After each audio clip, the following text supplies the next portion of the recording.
Pode avisar quando começar. Bom dia, boa tarde, boa noite, não sei de que hora que você está assistindo esse videocast agora, né? Meu nome é Emily, a gente está fazendo aqui um trabalho lindo, incrível de videocast, é nosso piloto praticamente, né? Porque a gente está testando as possibilidades da gente conseguir manter isso para frente. E eu estou muito feliz porque, para além de ser um piloto e a gente está começando um projeto novo, e é sempre bom começar projeto novo, eu tô com um cara que eu admiro muito, que eu gosto muito, né? Tenho um carinho, meu amigo pessoal, entendeu? Não é pra todo mundo, não. Meu amigo pessoal. Mas a ideia da gente começar esse videocast, fazer esse piloto, era, de fato, a gente conseguir falar um pouco sobre como a gente consegue desenvolver as coisas no nosso país de uma forma livre, de uma forma democrática, de uma forma que todos estejam contemplados. E nada melhor do que começar isso falando com ele, o imbatível, o memorável, o cara do momento, Zé Maria Rangel. A gente levanta a bola porque quando a gente conhece pessoas que fazem e que de fato se preocupam com pautas tão importantes, principalmente hoje no país, a gente precisa levantar de fato a bola, jogar pra frente. E aí tô muito feliz porque traduzir isso pra galera, né, pra quem gosta, pra quem quer assistir, é muito maneiro. Então, tô com ele. Pedir pra você se apresentar aí, Zé. Tá certo. O pessoal. Para eu aqui, eu sou o cobaia, né? Foi mesmo. Zé Maria.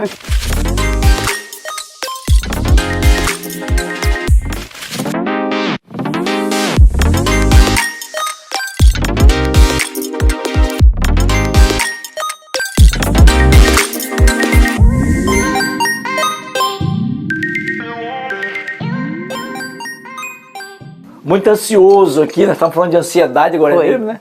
Muito ansioso aqui por conta desse papo que a gente vai bater, mas vai dar tudo certo. Não, claro. Tranquilo. E cara, Zé, eu fico muito impressionado, porque assim, né, eu, óbvio, já acompanho algumas coisas suas, já venho trazendo algumas opiniões a respeito também. Conheci também o trabalho de 2018 e tudo mais, só que eu ainda não tinha me aprofundado. E aí, quando eu pedi o Breda, assim, algumas coisas, pô, eu fiquei, assim, chocada, que eu falei, pô, o cara fez coisa pra cacete, assim, tipo, e vai indo e vai fazendo. Você vem de uma família grande, né? Sempre teve essa questão de política dentro da discussão de família, porque meu pai é Lula até morrer, né? Só que meu pai nunca foi do PT. Isso que é engraçado, né? Porque o Lula existe. extrapola o PT, né? Ele ultrapassa o PT. Então, assim, meu pai sempre foi esse cara da política, assim, de falar. Meu pai foi presidente de associação. Com você também foi assim? Você teve essa relação dentro de casa? Não, na verdade a política, ela na minha casa, ela surge com o meu irmão mais velho, né? Que ele entra para a Petrobras e, junto com os companheiros dele da plataforma Namorado 1, uma das pioneiras na Bacia de Campos, eles começam a fazer um movimento. No início era uma associação para o desmembramento do sindicato. Era o Sindipeto RJ, então eles tinham aquele sonho de criar um sindicato aqui na área de produção da Bacia de Campos, que ainda estava no início. Você tinha quantos anos nessa época? Meu irmão, ele entra na Petrobras em 80, ele nasceu em 58, ele tinha 22 anos, se eu não estou falando bobagem. E você? Eu tinha 18, 17 anos. Novo. Então eu não tinha, assim, na minha juventude, eu nunca me interessei por política, né? Uhum. E eu entro para o sindicato muito por acaso. E eu entro na Petrobras em 85 e não tinha nenhuma ligação com o sindicato, né? Nem desejo, nem vontade de entrar para o sindicato. Isso era uma coisa muito distante para mim, né? Na realidade, eu era um bom vivant, podemos dizer assim, né? Jovem, em uma empresa grande, um salário bom, eu queria curtir a vida. Chegou em 88, nós fizemos uma greve. O sindicato chamou uma greve. E meu irmão meio que me deu aquela chave de galão, né? Uhum. Ó, você tá embarcado, você tem que chamar a Assembleia. Ultimatozinho. Ultimatozinho, aquela coisa de irmão mais velho. Você tem que chamar a Assembleia. Como é que vai ser? Aí eu falei, porra, como é que eu vou fazer essa merda, cara? Não, chama a Assembleia aí e faz aí. Aí fizemos lá, porque a Bacia de Campos naquela época, ela fervia política, né? A Bacia de Campos sempre teve essa característica. E conseguimos fazer a greve. Mas passou. O meu ingresso no sindicato, ele também se dá por acaso. Que eu acompanhava o meu irmão nas reuniões do sindicato, porque eu sempre assim, morava no interior, em Campos. Você pensa o que era Campos em 93, né? Muito. Eu gosto muito de Campos. 93. Então, eu não era nem nascida, Zé. Nessa época que Campos estava aí, né? Você falou, pensa 93, pô, já estava lá no meu pai ainda, inclusive. E eu fui para uma reunião com ele no Rio, que eu adorava o Rio de Janeiro, desde aquela época, né? Eles estavam montando uma chapa para disputar a eleição do sindicato. E aí, por uma dessas coincidências da vida, faltou um nome. Nossa Senhora. Faltou um nome. E era exatamente um nome de uma área que eu atuava, que era a área de perfuração. E um gaiato lá gritou assim, ó, o irmão de Rangel, ele é da perfuração. Vamos botar ele na chapa. Cara, sempre. Sempre tem um de bucha. Aí, eu falei, não quero essa porra não, velho, não quero não. Não, vem. Aí meu irmão só fez assim, só olhou, né? Eu falei, tá bom, bota. Aí você vai pra Secretaria de Esporte, Cultura e Lazer, porra. Olha que beleza. Falei, bota essa porra aí. Aí ganhamos a eleição. Em 96 vem o processo de desmembramento do sindicato. Nós fizemos um plebiscito aqui na Bacia de Campos. Decidimos desmembrar o sindicato, criar o Sindipeto NF. E a partir daí, de 96 para cá, eu venho participando de todas as gestões do sindicato. Política na minha casa era o meu irmão que fazia até então, né? Meu pai nunca, assim, manifestou nenhuma tendência política. Sim. Ele passou a acompanhar mais política a partir do momento que meu irmão, eu, começamos a discutir política em casa. E no final da vida dele, ele já faleceu, ele adorava política, né? Os nossos cafés da tarde em casa, porra, era só política. Zé, eu tava olhando aqui, né, no scriptzinho que Breda tinha encaminhado, você foi eleito para o Conselho de Administração, né, da Petrobras, e dali, naquela ocasião, foi aprovada a política de preço dos combustíveis. Queria que você explicasse um pouco, pessoal, como que isso vai impactar na vida dos petroleiros e principalmente na Petrobras naquela época. Nós já tínhamos uma luta muito grande em defesa da vida, saúde do trabalhador. E nós queríamos levar essa discussão para o Conselho. Nós tínhamos essa clareza, que o Conselho de Administração tinha que se apropriar dessa luta em defesa da vida. E que muitas vezes, na nossa avaliação, não chegava isso até o Conselho. Então essa foi a principal bandeira da minha campanha. E que nós conseguimos ganhar. Conseguimos bastante êxito. Nós criamos o comitê de SMS no Conselho, né? Nós conseguimos, de fato, travar várias lutas na política de saúde e segurança da Petrobras dentro do Conselho. E nós, na época também, já existia uma pressão muito grande, por parte principalmente dos acionistas minoritários, que à época eram 2, de se atrelar a política de preço dos combustíveis ao dólar. Né? Em 2013 isso já acontecia. E obviamente existia uma resistência do governo, que tinha a maioria do Conselho. O governo tinha 8 representantes, de fazer esse atrelamento. Mas mesmo assim, como o mercado pressionava muito, a diretoria criou uma política que precificava os combustíveis. Nós do Conselho aprovamos. E depois nós sofremos uma ação do Ministério Público Federal, que pedia que nós ficássemos inelegíveis por 8 anos, multa de 500 milhões. Que isso? Porque nós, na visão do Ministério Público, nós causamos um prejuízo aos cofres da Petrobras na ordem de 60 bilhões de reais. Com essa política que nós aprovamos. E essa política, ela, obviamente que ela fazia, como o petróleo, né? Você tem ele é precificado em dólar, você tem o custo de produção, você tem o câmbio que flutua muito. Tudo isso era levado em conta na política que nós aprovamos, sendo que ela tinha um diferencial, que nós também aprovamos, que a volatilidade dos preços internacionais não poderia prejudicar o mercado interno, a população brasileira. Sim. Então a gente não fazia, pelo menos na política que nós aprovamos, nós não fazíamos essa quantidade de reajustes que tem, que levam hoje o combustível, a gasolina, o diesel, o botijão de gás ficar quase inviável para a classe trabalhadora. A gente não vai nem falar da gasolina, né, cara? Ainda mais na situação que a gente está. Eu sempre estou falando que o Lula, mesmo ainda não eleito, já está fazendo mais pelo Brasil do que o Bolsonaro fez nesse tempo todo. Que esse processo pelo medo já até abaixou gasolina e assim vai. Esse processo ainda está correndo. Nós já conseguimos vitórias na primeira instância, mas ainda tem recurso desse processo do Ministério Público contra a minha pessoa, contra os outros conselheiros que votaram à época. Cara, você foi coordenador da FUP, assim, no momento mais louco, né, que poderia ser. No caso, na época da Lava Jato. E aí, você, de alguma forma, popularizou o jaleco, né? Porque, cara, você, na época da Lava Jato, você falava que você era petroleiro, você tomava pedrada na cabeça, praticamente. E aí, como que foi esse processo da galera entender, humanizar também o petroleiro nessa época? Olha, a Lava Jato, ela foi um processo, assim, muito doído para todos nós, né? Para a sociedade brasileira. Você veja que a Lava Jato, estudos do DIEESE, ela ceifou 4 milhões de empregos em toda a cadeia produtiva, né? Empregos diretos, indiretos, então ceifou todos 4 milhões de empregos. Você pega aqui, por exemplo, Macaé. Não é só a Petrobras, não é só quem trabalha embarcado. Você pega hotelaria, você pega restaurante, você pega todo o setor, o comércio, você pega tudo. Então, esses foram 4 milhões de empregos.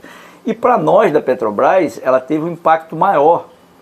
Maior, por quê? Porque era a empresa que era alvo da Lava Jato. E nós dizíamos já naquele momento que a Lava Jato ela tinha como objetivo central levar o nosso pré-sal. Aquela coisa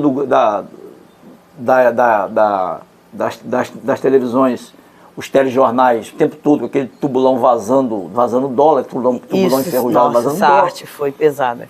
E que chegou em 2015, quer dizer, todo o congresso nosso, os petroleiros, nós tínhamos uma camisa alusiva ao congresso. Por exemplo, vamos fazer um congresso hoje, como você está com essa camisa bonita aí, olha, fome, arroz, feijão, saúde e botijão. Era a camisa que nós fazíamos para o nosso congresso. Aí botava lá. E me veio a ideia de falar assim, pô, nós estamos no alto da Lava Jato, todo mundo batendo na Petrobras. Ao invés de camisa, nós vamos usar o jaleco laranja, que é o nosso uniforme de trabalho. E vamos botar a marca da FUP, né? E mandamos fazer. Eu adoro esse jaleco, não vou mentir, a pessoa fica charmosa.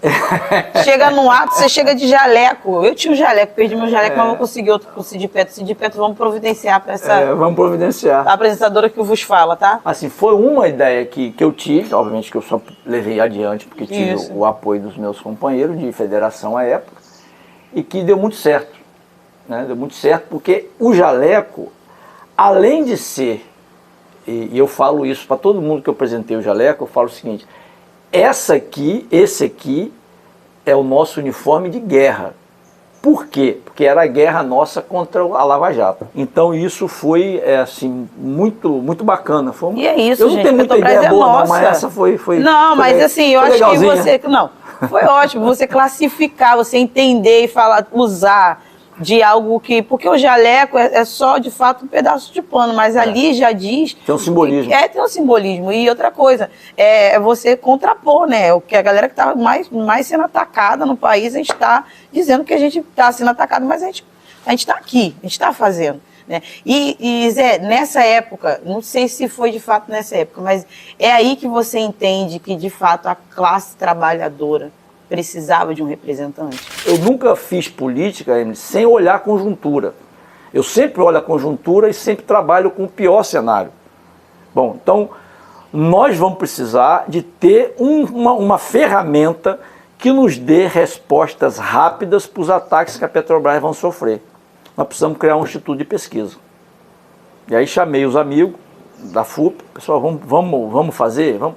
E criamos o INEP, que hoje também se mostra... Inclusive, reconhecidíssimo no exterior e no Brasil também. O INEP hoje é referência. Qualquer assunto que diz respeito ao setor petróleo, eles ouvem o INEP. Exatamente. E que foi algo que nós levamos adiante. Agora, voltando, quando é que eu assim, entendo que nós temos que ter um representante? Em 2015, o Serra apresenta o projeto de lei PLS 131, que acabava com a lei da partilha. E nós fomos para Brasília. E ali, Brasília, o Senado Federal, não era tão difícil de você caminhar. Por quê? Porque são só 81 senadores. Então você consegue visitar um por um, conversar. Quando vai para a Câmara, aí o bicho pega, porque são 513. Então é mais difícil de você transitar naquele labirinto da Câmara. Sim. E muitas das vezes a gente não era ouvido, não tinha muito tempo para nos ouvir. E aquilo foi começando a me chamar a atenção. Falei, porra, bicho, nós temos que ter alguém aqui que a gente tenha livre acesso. Livre acesso. Mas ainda não foi ali. O ponto assim, fundamental da minha entrada na política partidária é quando o Moro decreta a prisão do Lula. Né? Ali eu vi que eu precisava entrar para a política partidária, obviamente num projeto coletivo, discutindo isso com meus companheiros do sindicato. Eles entenderam que também era o momento, e nós lançamos a nossa candidatura a deputado federal, porque entendíamos que com o conhecimento que nós tínhamos da Petrobras, com tudo que nós vislumbrávamos que ia acontecer com a Petrobras e que está acontecendo, né? Nós tínhamos que ter uma voz que defendesse o presidente Lula, o legado de Lula, para as populações principalmente mais carentes. Nós tínhamos que estar nessa frente de batalha, independente de quantos votos a gente fosse ter, mas nós tínhamos que estar falando isso. Fazíamos questão de que todo o material nosso saísse com a foto do Lula. Sim. Isso foi uma exigência minha. Todo o material tem que sair com a foto do Lula. Nós não podemos negar o Lula. Sim. Né? E a partir dali a gente... Já começou. Inclusive, gente, Zé Maria é amigo pessoal do Lula. Pode dar esse sorrisinho aí, porque eu tô com um cara que é amigo pessoal do Lula. Até queria que você falasse um pouco sobre essa relação, porque a gente não trata o Lula como um ídolo. E aí eu acho que tá aí a diferença de lados ou questões, assim, de pontos de vista. Eu acredito que a gente trata o Lula como aquele cara que é o amigo que a gente vai chamar pro churrasco, que a gente sabe que vai. É aquele cara que, se a gente quiser pedir um conselho, vai ter. Ele é um cara humano, e mais do que isso, é um cara que entende na palma da mão questões do país que está muito à frente do que a gente pensa. Né? O Lula é um cara muito à frente do tempo dele, inclusive. E ele já é esse cara há muito tempo. E é isso que me impressiona também. Assim, mas conta um pouco dessa sua relação assim, com o Lula. Quando que você entra nessa posição assim, também de amigo, de estar ali com ele. Inclusive, quando foi preso, que eu já sei dessa história. Mas eu queria que você contasse um pouquinho. Não, primeiro o Lula é uma pessoa assim, como nós. Né? Uma pessoa muito, muito simples, muito humilde, que conta piada, brinca, sacaneia. Né?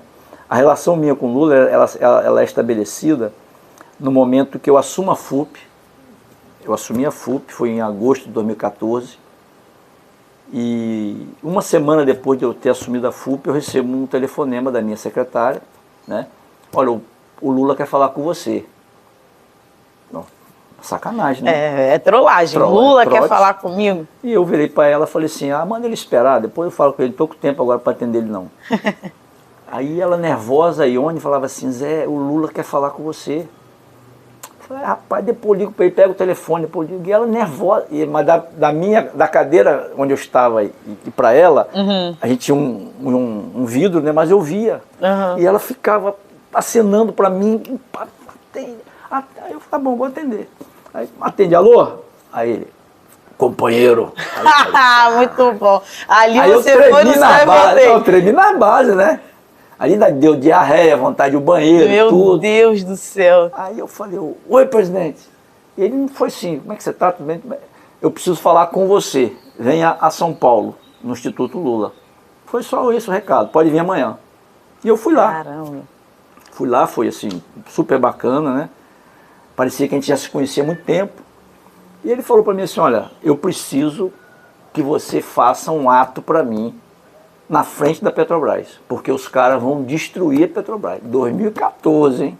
Caraca, é isso que eu tô falando, um cara muito à frente do 2014. Os caras vão destruir a Petrobras. E nós fizemos esse ato, foi assim, muito interessante. Até hoje, quando eu encontro com os seguranças do Lula, que são os mesmos, né? De 2014, eles falam assim, rapaz, que loucura foi aquilo, hein? Por quê? Porque nós nos concentramos na Cinelândia. Sim. E o ato era em frente à Petrobras. Mas não estava no script do ato do Lula ir para a Cinelândia. O script do ato era ele, a presidenta era Dilma ainda, ele iria entrar o carro dele pela garagem do BNDES, que é em frente à Petrobras, o palanque estava montado perto, ali quase em frente ao BNDES, ele ia entrar pela garagem, subiria no palanque, falaria, não sei o que, e pegaria o carro e ia embora. E nos concentramos na Cinelândia. Faltando 2, 3 minutos para a gente começar a caminhada, o segurança dele me liga. Zé, o Lula quer caminhar. Eu falei, fudeu. O cara quer caminhar, quer andar no meio do pessoal assim, quer andar, com risco de morte, aí de eu tudo. virei e falei assim, que isso, rapaz? Nós já estamos chegando, é na Cinelândia. Espera aí na rua tal, assim, assim. Aí esperei. O carro parou, ele desceu, estava com uma camisa preta, todo de preto. Eu já meti um jaleco nele, né? Meti um jaleco nele, ele virou para mim, me deu um abraço, falou assim, para onde que eu caminho? Eu falei assim, presidente, é por aqui, ó, uma ruazinha que tem ali. Eu não sei o nome daquela rua, mas pense numa confusão, cara. Meu Deus, generalizou. Todo mundo quer abraçar, quer pegar, e ele ali, firminho. Não, o cara é atleta, ele é atleta. E fomos aquela caminhada, e vai para lá, e vem para cá. Chegamos lá no ato, o som tava uma merda, né? Eu lembro que eu dei 2 microfones a ele, ele olhou para mim e falou assim, quando me dão 2 microfones é porque normalmente o som tá ruim, né? E eu era o penúltimo a falar e depois o Lula. Nossa, a responsabilidade. Imagine, assim, eu não conseguia falar. Os meus lábios ficavam se colando.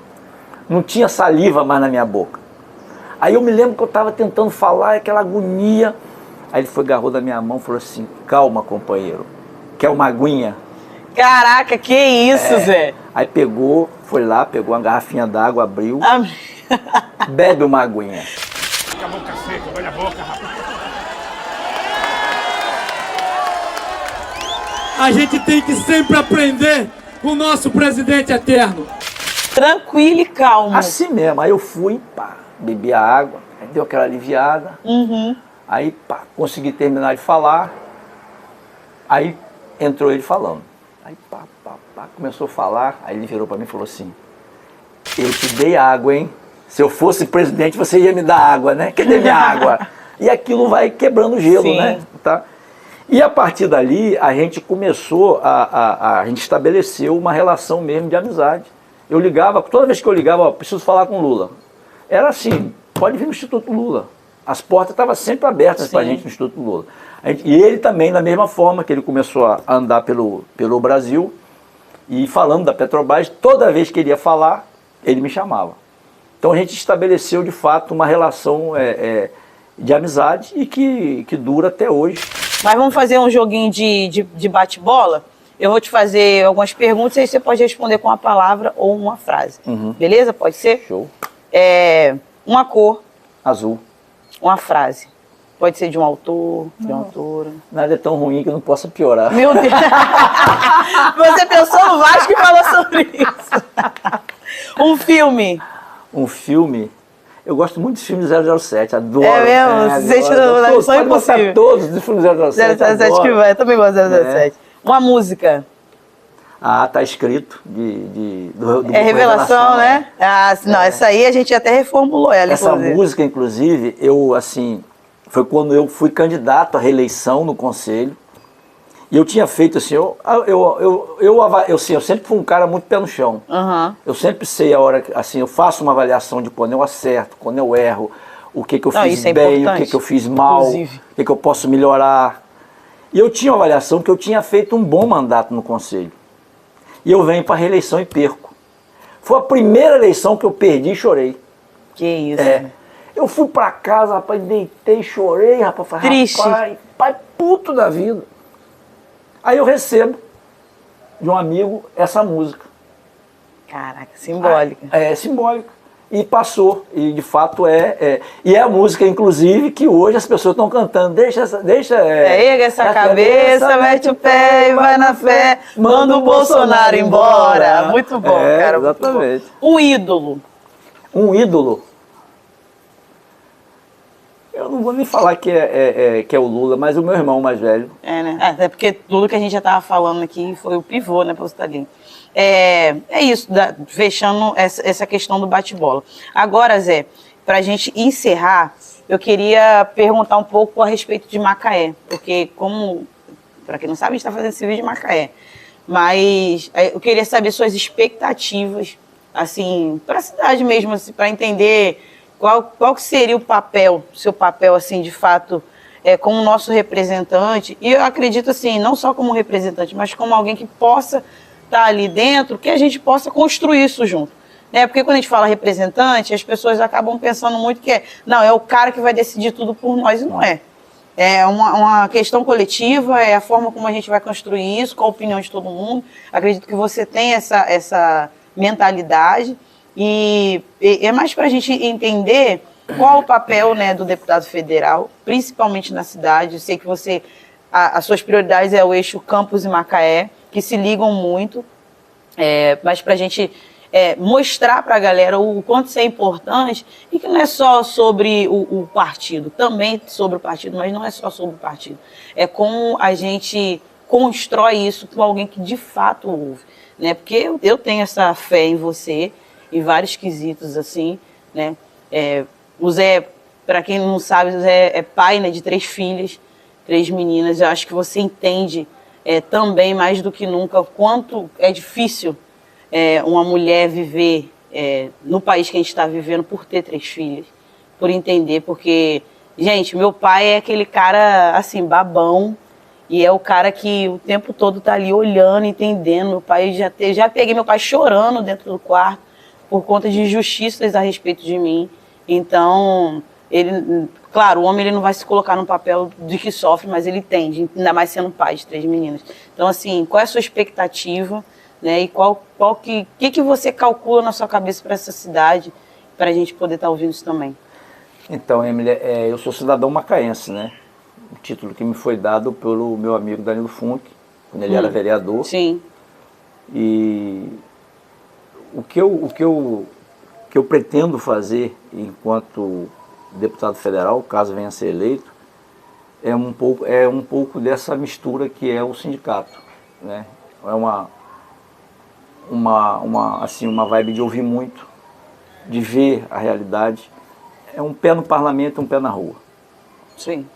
Acho que é importante, você não tem como tomar nenhuma decisão, pelo menos eu avalio assim, enquanto parlamentar, se você não estiver vendo o que a população está necessitando. E aqui na região, isso vale para Macaé, vale para Campos, vale para Rio das Ostras, para qualquer lugar, nós vivemos, apesar dos imensos recursos que foram distribuídos aqui por conta dos royalties, a gente vive uma brutal desigualdade social, né? E eu acredito que qualquer parlamentar, em qualquer nível, estadual, municipal ou federal, ele tem que estar atento para isso.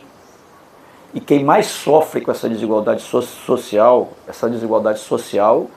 ela tem cor e tem gênero. Exatamente. Né? E isso a gente não pode fazer de conta que não está acontecendo. Então as políticas públicas que devem ser colocadas em prática, elas têm que estar atentas a isso. Né? Então, há poucos tempos atrás eu gravei um vídeo ali no Morro de Santana, eu acho, né? Uhum. E aí você vê exatamente como a cidade de Macaé ela é dividida pela Ponte da Barra. De um lado tudo, do outro nada. Isso aí. Então você fazer chegar, como nós fomos lá no Bosque Azul, é inadmissível não ter uma quadra de esporte, ter um posto de saúde, um creche. Não ter, porque quando as pessoas, pelo menos na minha cabeça, pode ser que eu esteja viajando também, né? Se estiver viajando, mas quando você, e isso vale para qualquer governo, quando você pensa num condomínio, ali um condomínio, você tem que pensar o todo.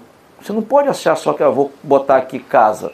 Sim, mas como é que as pessoas vão se locomover daqui para o centro da cidade? Como é que as pessoas vão se locomover, as crianças vão para a escola? Como vai ser esse acesso? Como é que vai ser o acesso? Como é que as pessoas se adoecerem aqui para chegar no hospital? Como é que faz? Então, para mim, isso tudo tem que ser pensado. Você não pode chegar só no meio de um terreno, jogar aquela construção de concreto e ali que as pessoas se virem. Então, eu penso que os parlamentares, eles têm que estar atentos a isso, né? E assim, é muito daquilo que eu acredito. Pode ser que seja utopia da minha parte, pode ser, mas a gente que tem andado muito, tem percorrido várias comunidades, tem conversado com as pessoas, a gente vê assim um desânimo grande, mas assim, parece até contraditório, né? Mas uma esperança também muito grande. Quando você vem e fala que tem jeito, que a política pode proporcionar isso, chama a atenção das pessoas, da importância que é o voto. Porque as pessoas às vezes acham o seguinte, não, tanto faz se eu votar, se eu não votar. Para mim, a pessoa já perdeu o tesão. Exatamente, né? Acha que está tudo perdido, né? Exatamente. Tanto faz eu votar como não votar, não vai resolver nada. Mas nós estamos dizendo às pessoas que têm que votar. Que tem possibilidade. Que tem possibilidade, que tem esperança, que tem que fazer, né? E isso, eu acredito que a gente vai conseguir, pelo menos, construir e levantar a autoestima dessas pessoas. Sim, Zé, muito obrigado, cara. Para mim, política ela não é uma ilusão, não é um sonho. Política se constrói, se faz. E a gente já faz a política independente do poder.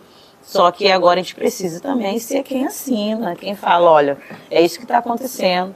Então, cara, muito obrigado. Eu adorei bater esse papo com você. Pode deixar que na próxima eu não vou falar do Vasco. A gente não vai entrar nesse assunto. Já vai ter subido para a primeira divisão. Então entendeu? A gente vai ter que fazer uma apostinha aí. Eu vou fazer isso, da próxima eu venho com a camisa do Vasco. Então tá bom. Eu não vou conseguir te entrevistar muito bem, entendeu? Mas você vai querer pular o muro? Vai estar baixinho, né? Pelo amor de Deus. Mas olha, muito obrigado. Foi incrível, foi lindo. Gente, tá aí nosso piloto. Não chorei. Não chorou. Não chorei. Não, quase. Faltou pouquinho. Quase, faltou pouquinho. Se eu entrasse mais um pouquinho ali no assunto. Muito obrigado que você foi. Eu dei uma segurada. Normalmente eu choro. Não, mas é isso, gente. Muito obrigada. Gente, esse foi nosso piloto, tá? Com o Zé. Piloto é um nome bonito. Cobaia mesmo. É cobaia mesmo. Nosso piloto pra gente entender um pouco do que tá se dando aí na cidade de Macaé. E que bom que o que tá se dando é o Zé, né? Principalmente a gente tentar trazer de volta o nosso presidente. E é isso, muito obrigado, um beijo e até a próxima, gente.